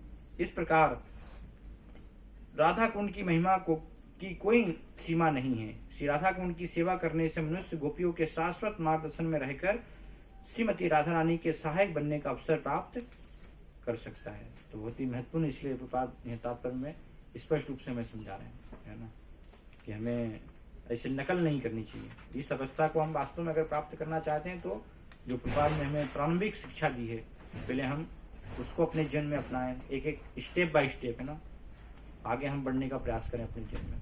तो फिर स्थिति है जब पूरी तरह से हम अपनी इंद्रियों पर विजय प्राप्त कर लेंगे, है ना, भौतिक तनिक भी हमारी इंद्रिय भोग की इच्छा नहीं होगी, है ना, असीम रूप से पूरा भगवान के नाम रूप गुण तन्नाम रूप चरितादि सुकृत नामों, है ना, उनसे जब आसक्त हो जाएंगे हम, पूरा हर समय निरंतर उनका ही जब चिंतन होगा, तो उस स्थिति में फिर ये हम योग बन पाएंगे। यहाँ पर राधा गुण रहने, उसमें स्नान करना, उसकी सेवा करना, तब तक वास्तव में कोई भी साधन जीवों की योग्यता नहीं। इसलिए यहाँ पर बताया कि ऐसे साधन बड़े बड़े भी व्यक्ति प्राप्त नहीं कर सकते, तो साधन व्यक्ति फिर किस प्रकार से उसको प्राप्त कर सकता है। तो इसलिए आचार्यों के निर्देशों के अनुसार अपना जीवन हमें चलाना है ना। अपने मन से हमें जो है सीधा छलांग लगा करके पहुंचने का प्रयास नहीं करना है कि नहीं मैं जो है आगे निकल जाऊंगा, मैं प्राप्त कर लूंगा, संभव नहीं है किसी के लिए। ठीक है, तो ये राधा कुंड के बारे में यहाँ पर महिमा का वर्णन है। हरे कृष्णा। तो कोई अगर प्रश्न है इसके विषय में जिज्ञासा आप पूछ सकते हैं। यहाँ पर ऐसा मतलब जो लोग चैतन्य महाप्रभु के संरक्षण में भक्ति करते हैं, हाँ। उनके लिए सर्वश्रेष्ठ विधि है राधा कुंड में स्नान करना, कैसे हो राधा रानी की दासी की शरण ग्रहण करना। तो ये राधा कुंड में स्नान करने से तो मतलब गोपी वाला भाव विकसित होता है ना, जो गोपियों का कृष्ण प्रति प्रेम है। क्योंकि जरूरी तो नहीं है कि चैतन्य महाप्रभु के सभी अनुयायी माधुर्य रस में ही, उनके तो स्वरूप अलग रसों में भी हो सकते हैं। हाँ, यस, अलग रस में भी हो सकते हैं। फिर तो मतलब उनका स्वरूप कुछ और है आध्यात्मिक रस में, लेकिन उनको तो फिर इस प्रकार सर्वोच्च अवस्था पे जो भाव मिलेगा अगर वो राधा कुंड की शरण लेते तो फिर नहीं, स्वरूप तो चेंज, शास्त्रों में सामने बताया स्वरूप चेंज नहीं होता है ना। जैसे जो भी भक्त का जो है जिस स्थिति में स्वरूप है तो वही उसका होता है, वो उसी में आसक्त होता है ना, वहां पर उसी भाव में सेवा करता है। तो इसलिए यहाँ पर बताया जा रहा है ना, पहले आप जैसे पढ़ेंगे भक्ति ठाकुर क्या लिखते हैं कि जो लोग सिद्ध थे, है ना, पेज नंबर 86 पे पढ़ेंगे तो मंजरियों के रूप में, मंजरी के रूप में और उस प्रकार से जो सेवा करने के इच्छुक है वहां पर, है ना, तो उनके लिए ये यहाँ पर विधि बताई गई। और ऐसे सभी प्रकार के भक्तों के लिए सामान्य रूप से हम जो है सब गोपियों का ही अनुसरण करते हैं, क्योंकि अभी हमें पता नहीं है स्वरूप दे हमारा जो भी है क्या है ना। तो इस प्रकार से हम एक सिद्धांत के तौर पर समझ करके अभी हमारी साधनावस्था में हम क्या है कि हाँ ये हमारा सर्वोच्च सिद्धांत है कि हमें इस प्रकार से भगवान की उसमें सेवा करनी है। लेकिन जब व्यक्ति शुद्ध हो जाता है पूर्ण रूप से, तो शास्त्रों में भक्ति ठाकुर बताते हैं, आप और जो है अलग जगह प्रपात की शिक्षा में पढ़ेंगे तो एक शुद्ध भक्त फिर कोई इच्छा नहीं करता। जैसे भक्ति ठाकुर क्या कह रहे हैं, अभी हमारी इच्छा प्रारंभिक अवस्था में क्या होती है कि हमें जन्म मृत्यु के चक्र से निकलना, भगवत धाम जाना है। लेकिन जब भक्त शुद्ध हो जाता है तो तब उसकी भगवत धाम जाने की भी इच्छा नहीं है। फिर क्या प्रार्थना करता है, मम जन्मनि जन्मनीश्वरे भवतात भक्ति रहेतु की तुई, है ना, कि मैं बार बार जन्म लेना चाहता हूँ, आपकी भक्ति में लगा रहना चाहता हूँ। चैतन्य महाप्रभु की यही तो शिक्षा है शिक्षाश्रम में, कि भगवत धाम भी जाना नहीं चाहता वो। भगवान आपकी इच्छा है, आप मुझे भगवत धाम में ले जाना चाहें, आप वहां पर जो है मुझे अपनी सेवा जिस भी रस में देना चाहें, दास के रूप में, सख्य के रूप में, वात्सल्य के रूप में, है ना, वो अपने आप जो है स्फुट होगा एक समय के बाद। लेकिन प्रारंभिक अवस्था में हम अपने आप को जो है अभी हमें पता नहीं है, तो इसलिए ये सर्वोच्च स्तर को लक्ष्य करके हम अपनी सेवा जो है करते हैं। लेकिन धीरे धीरे जब स्पष्ट हो जाएगा तो वो भक्त फिर उस रस में, क्योंकि उसको आनंद आएगा, तो वहां पर वो भगवान से अत्यधिक आसक्त है प्रगाढ़ता से, तो वो उसमें सेवा करेगा उस रस में वहां पर।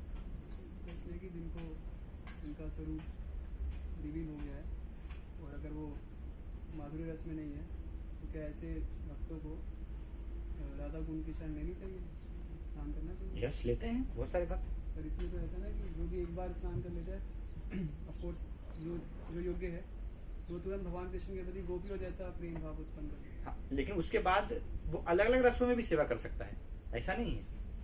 भगवान वो उसमें उसने गोपियों जैसा प्रेम प्राप्त कर लिया है, वहां पर वो उसकी इच्छा है कि ये मुझे प्राप्त हो, लेकिन वो सख्य के रूप में भी भगवान की सेवा कर रहे हैं, उससे अधिक आकृष्ट है ना। वो समझते हैं कि हाँ ये सर्वोच्च, जैसे भगवान चैतन्य महाप्रभु की लीला में वर्णना था ना, मुरारी गुप्त, जो उनको कहते हैं कि चैतन्य महाप्रभु की आप जो है कृष्ण की भक्ति कीजिए, तो रात भर वो चिंतन करते हैं, थोड़ा रोते हैं कि नहीं मेरे तो छोड़ना कैसे होगा, मैं तो राम का सेवक हूँ, क्योंकि हनुमान जी के अवतार माने जाते हैं ना।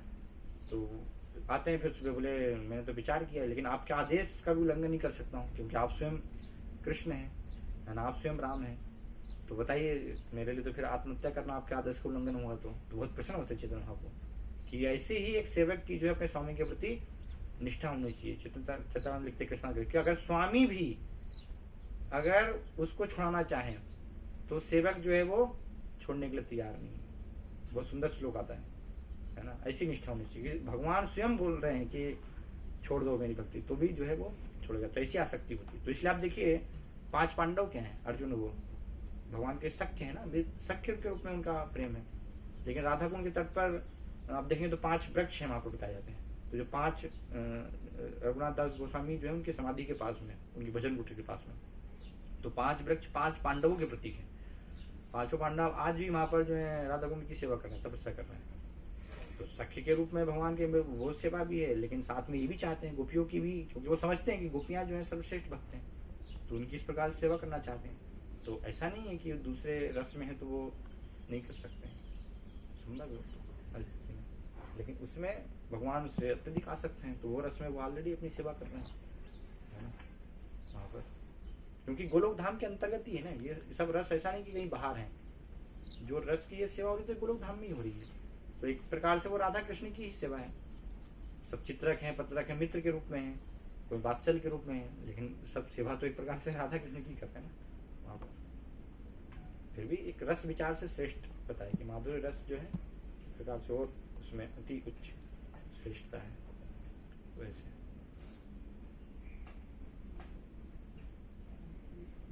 जैसे इस्कॉन में भी ऐसे वक्त होंगे कुछ उपाधि विश्व में, या और भी हो सकते हैं राधा कुंड का शरण लेने की जिनमें योग्यता है, पर ऐसा हम उदाहरण कहीं सुनते देखते नहीं।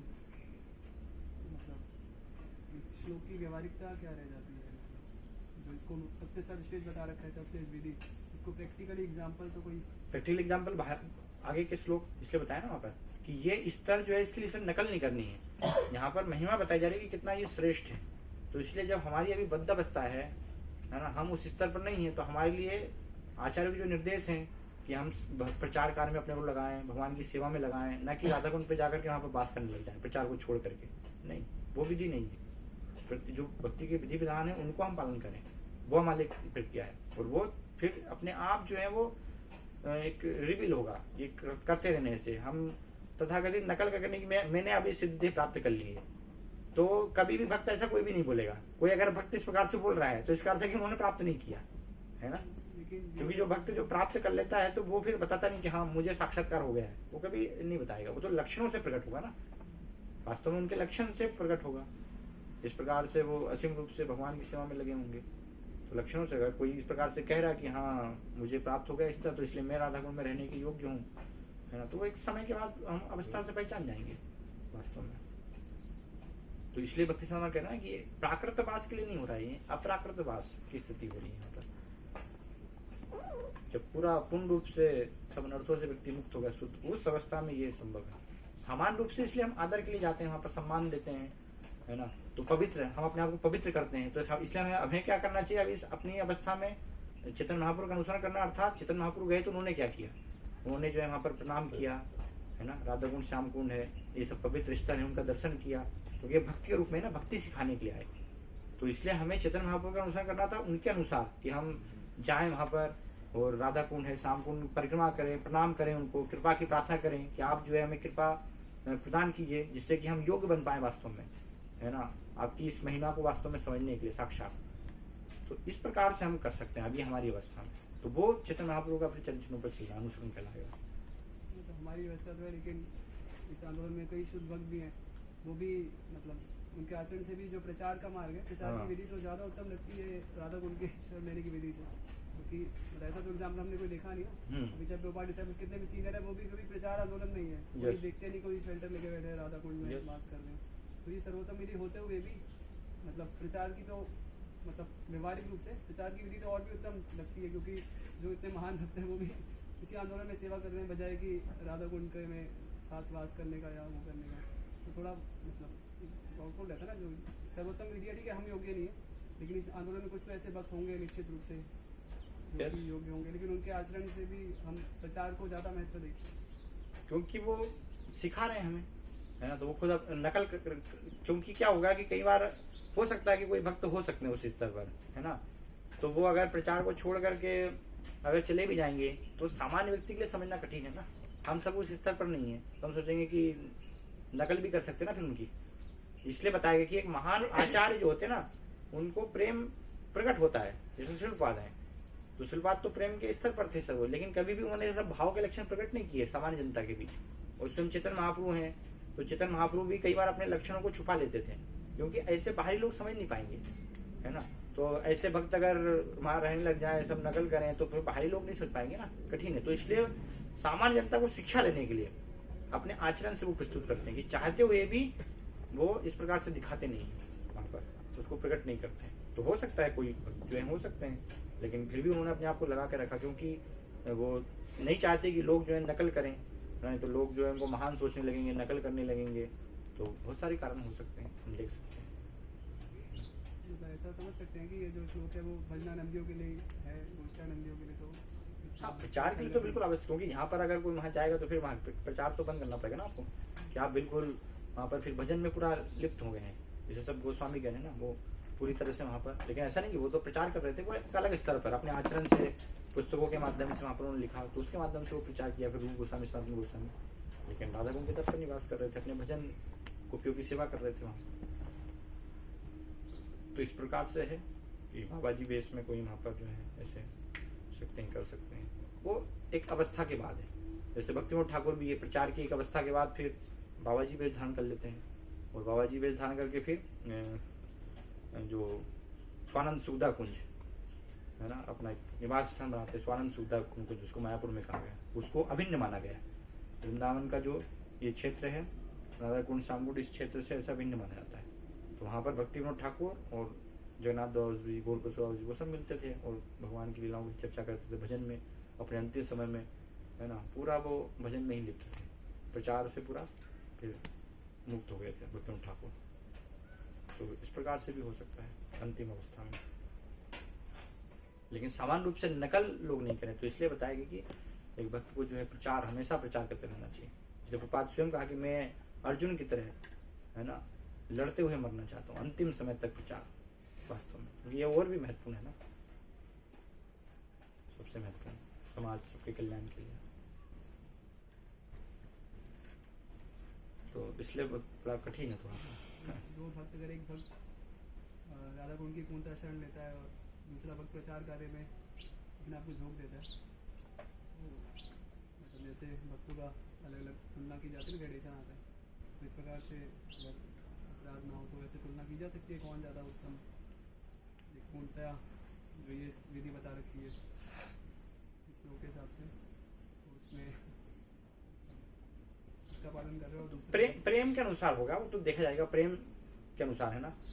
वो इस प्रकार से हम वहाँ पर जो है नहीं कह सकते कि ये ज़्यादा श्रेष्ठ है या इस प्रकार से, वो ऐसा नहीं है ना, उनकी इस प्रेम के स्तर पर है, उससे तुलना होगी, है ना, रस विचार से वहाँ पर जो तुलना की जाएगी फिर। तो उसमें बाकी तो सब श्रेष्ठ, वो भी शुद्ध भक्त हैं, ये भी शुद्ध भक्त हैं, है ना, सब शुद्ध भक्ति हैं। ऐसा नहीं कि जो गोष्ठनंदी वो शुद्ध भक्त नहीं है, वो भी कर रहे हैं तो वो ठीक है, शुद्ध भक्त हैं। लेकिन एक रस विचार से हम अंतर करते हैं कि अलग अलग रस में जो है अंतर, माधुर्य रस सर्वश्रेष्ठ है, तो उसमें तुलना में तो अंतर हमेशा रहेगा, वो तो गलत नहीं है किसी भी स्थिति में। सिद्धांत के दृष्टिकोण से सब शुद्ध भक्त हैं। प्रचारक भक्त भी तो माधुर्य रस में हो सकती है, प्रचार करने वाला। यस प्रचार सेवा में यस है, बिल्कुल है। सब आचार्य हमारे मंजरी ही है ना, माधुर्य रस में, वो यहाँ प्रचार करने के लिए आए हैं, तो वह है बिल्कुल।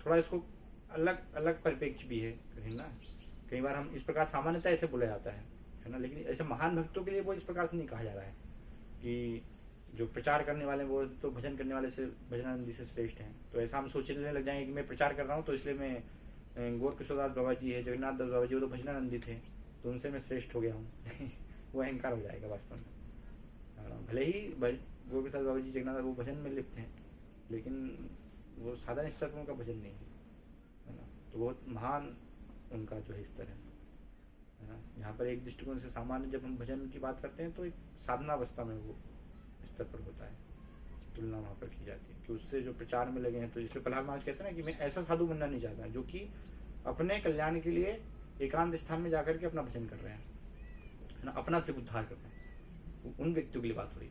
लेकिन ये जो आचार हैं ऐसे भजन में लगे हुए हैं, तो हम सोचे कि नहीं ये तो भजनानंदी हैं सब बाबा जी, तो गौर प्रसाद बाबा, जगन्नाथ, ऐसे कितने और बाबा जी हैं, तो मैं प्रचार में लगा हूँ इसलिए ये श्रेष्ठ है, हम श्रेष्ठ हैं, नहीं, वो अपराध हो जाएगा।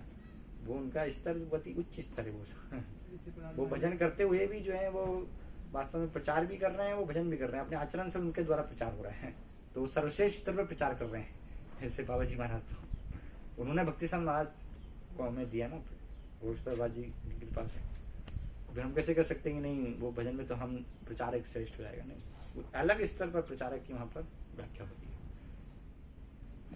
तो ठीक है, मतलब गौर किशोरदास बाबा जी हैं और जगन्नाथ बाबा जी, तो इनको हम पाप की दृष्टि में गणना कर सकते हैं ना, लेकिन एक रेगुलर भक्तों में कुछ ऐसे ऐसे भजनानंदी हो सकते हैं जो मतलब पूर्णतया राधा गुण के आश्रय लेके उसकी और- फिर वो साधना अवस्था में तो निंदा की गई है, इसलिए साधना अवस्था में अगर कोई कर रहा है अपने आप को भजन की नकल करने का प्रयास कर रहा है, वो अगर उस स्तर पर नहीं है तो इसलिए हमें समझना होगा। इसलिए भक्ति सिद्धांत महाराज कहते हैं ना, मन की वो निंदा करते हैं ना, दुष्ट मन तुम्हें किसे वैष्णव, है ना, निर्जर स्थाने तब हरिनाम केवल केतव, है ना, कि एकांत स्थान में तुम सिर्फ अपनी पूजला प्रतिष्ठा के लिए भजन करना चाहते हो, है ना, जबकि वो स्तर नहीं है। तो साधना तो ये होता है कि वो स्तर नहीं होता और फिर हम सोचते हैं नहीं हम भी बाबा जी जैसे भजन करेंगे, दिखाने का हम प्रयास करते हैं। तो ऐसे व्यक्तियों के लिए इसलिए वहां पर निंदा, तो उनके लिए बताया कि ये उससे प्रचार श्रेष्ठ है, उससे अच्छा है कि हम अपने आप को प्रचार में लगाएं, भगवान की सेवा में, इससे वास्तव में हमारा कल्याण होगा, हम उस स्तर को फिर प्राप्त कर पाएंगे। ऐसे महान जो ऑलरेडी सिद्ध अवस्था में सब बाबा जी स्तर पर, उनके लिए वो तुलना नहीं की जा रही है उस स्तर पर, ऐसे व्यक्तियों की तुलना की जा रही है।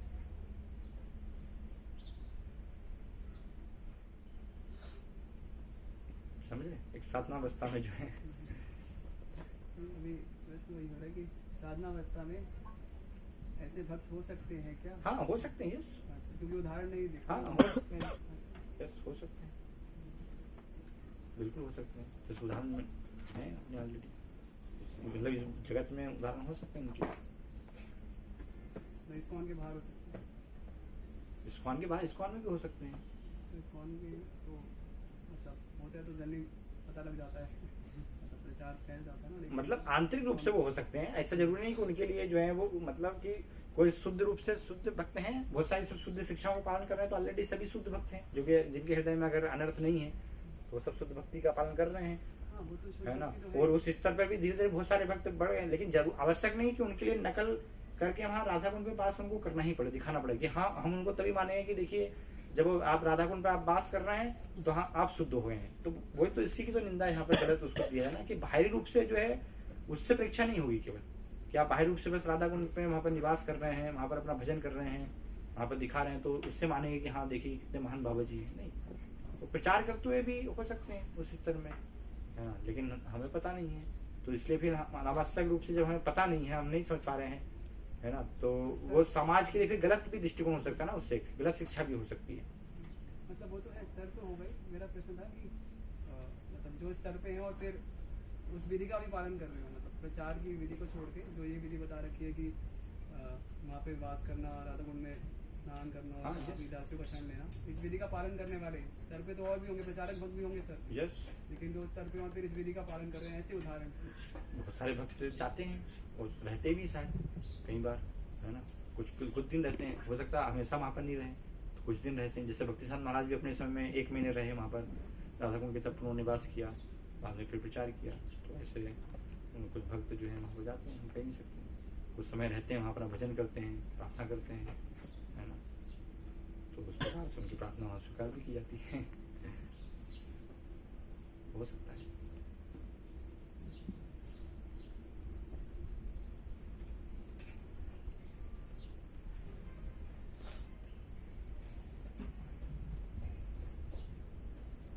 ठीक है।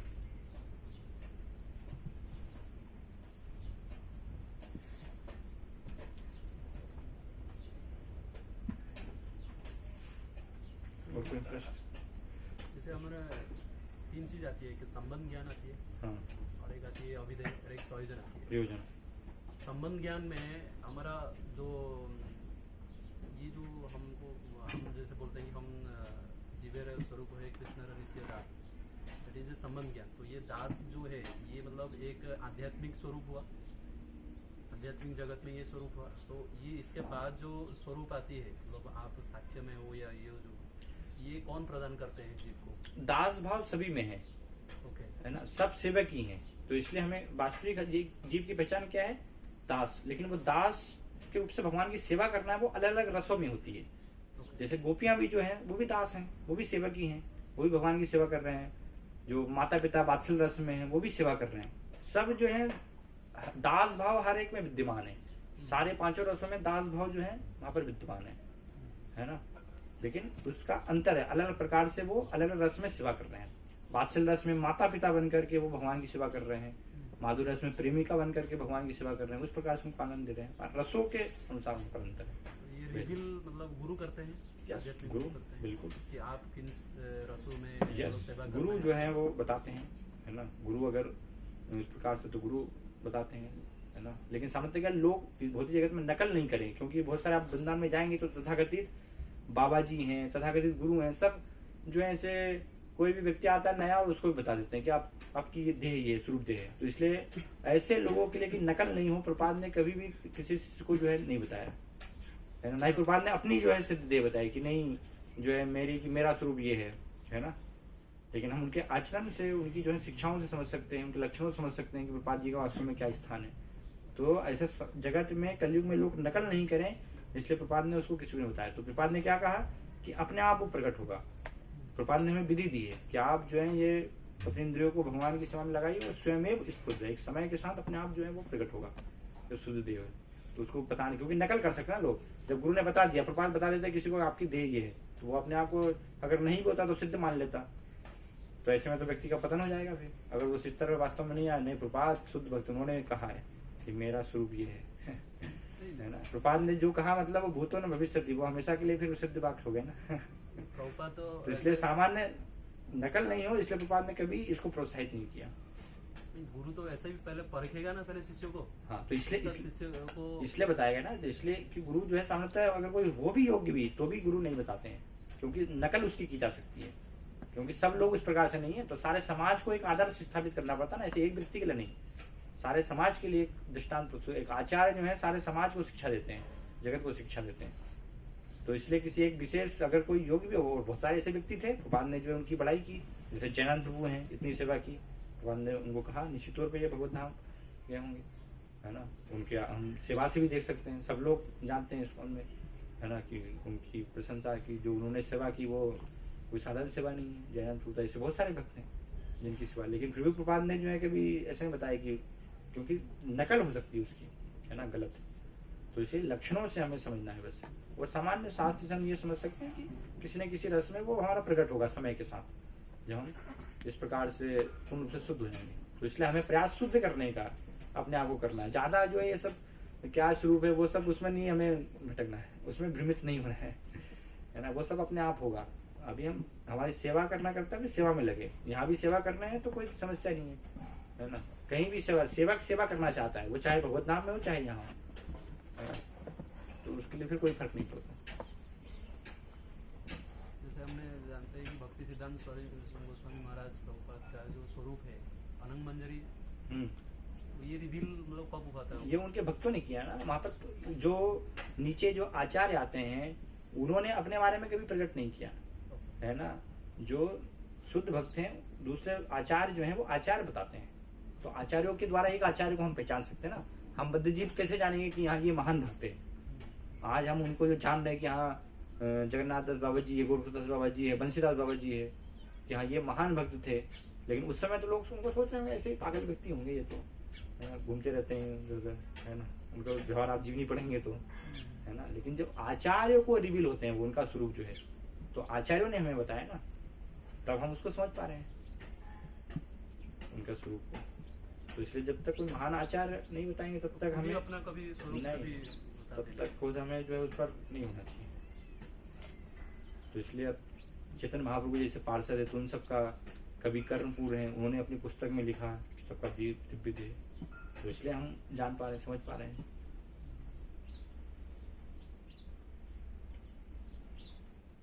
ठीक है। और भक्ति विनोद ठाकुर के बारे में भक्ति सिद्धांत महाराज ने बताया हमें जो है कि भक्ति विनोद ठाकुर की क्या स्थिति है ना।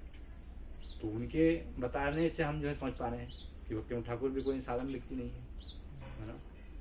जैसे एक बार भक्ति विनोद ठाकुर के गुरु विपिन बिहारी, है ना, तो वो उनके पास आते हैं घर पे, और उनके गुरु थे तो इसलिए वो आशीर्वाद देते, सिर पर उनके चरण रखते हैं भक्ति विनोद ठाकुर के। तो भक्ति साहब महाराज छोटे से 5 वर्ष के उसमें बालक ही थे। तो बाद में भक्ति विनोद ठाकुर चले जाते हैं, फिर भक्ति साहब महाराज विपिन बिहारी गोस्वामी के पास जाते हैं, बोले तुम्हारी हिम्मत कैसे हुई, है ना, तो अपना अहंकार बस तुम इतना महान समझ रहे हो, भक्ति विनोद ठाकुर का स्थान क्या तुम्हें पता भी है? वो तुम अपने पैर जो है उनके सिर पर रखने का दुस्साहस कर रहे हो। तो एक भौतिक आचार्य जो है भौतिक जगत में सिखाने के लिए कि हर एक व्यक्ति को कैसे गुरु बनाना होता है, तो इसलिए उन्होंने गुरु स्वीकार किया विपिन बिहारी गोस्वामी को, है ना। लेकिन भक्ति सिद्धांत महाराज जानते थे कि ये इनका स्तर क्या है वास्तव में, तो इसलिए उनको सी गुरु कहते ना, कि कभी भी जो है भक्ति सिद्धांत महाराज तो उनको भी जो है उन्होंने इस प्रकार से बताया वहाँ पर। फिर हमेशा वो थोड़ा विविध रहते थे जब भी आते थे तो फिर विपिन बिहारी गोस्वामी बाद में जो है ना।